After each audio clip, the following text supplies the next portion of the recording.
Today I'm going to read you an Irish folk tale of the pot of gold. Dan Kelly lived alone. He didn't have a wife, for no girl would marry him. He was lazy and untidy. Not for him the hard work and neat farms of his neighbours. His fields were full of weeds, gates sagged, his cattle rambled the roads. Dan preferred to spend his time dreaming. He had great plans. One day he would be rich and have everything he could wish for. Some bit of luck was sure to happen. This morning, though, he was up early. It was a feast day. There would be sports and dancing in Ballygael. He put on his only suit, then reached for a tie, his best, red silk one. A flick of the comb and he was ready. It was a long walk to Ballygael. At first the road passed along by his own farm. It didn't bother him that the neighbours' fields teemed with full ripe crops of oats and barley. There they were, poor things, slaving away while he was off on a day's outing. Clouds of dust flurried his shoes as he walked. Then a shoelace loosened. He stooped to tie it. Tick-tack-tick. What was that noise in the field beside him? Puzzled, he listened. Tick-tack-tick. Was it a grasshopper? No, this was louder and sharper. Was it a thrush, smashing a snail's shell against a stone? No, this was completely different. On tiptoe, Dan peered through the hedge. What he saw almost caused him to stumble into the briars. There in the field sat the smallest man you could imagine.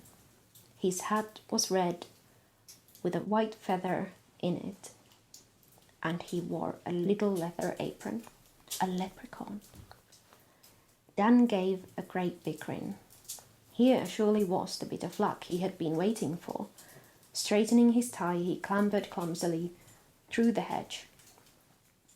There was a loud rip on the seat of his pants. But what harm? Soon he would be buying a new suit. The leprechaun looked up as Dan stepped into the field.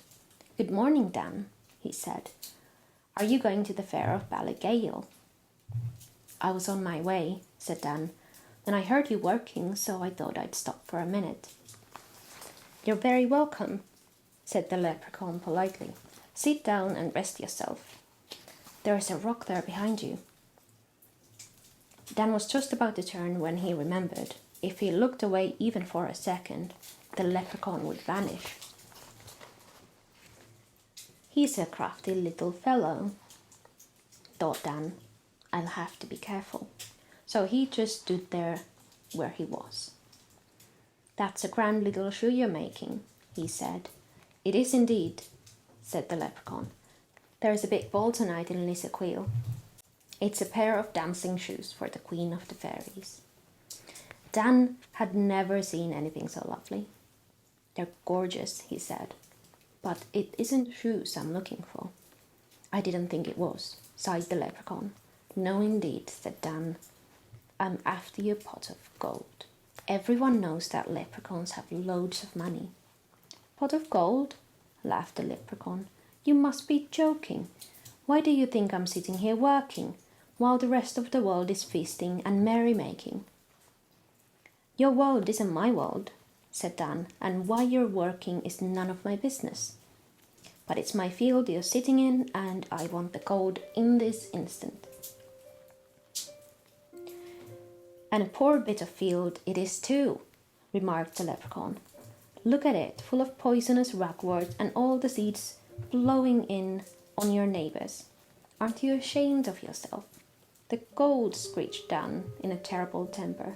He'd heard plenty of complaints about his fields already. The gold, get me the pot of gold.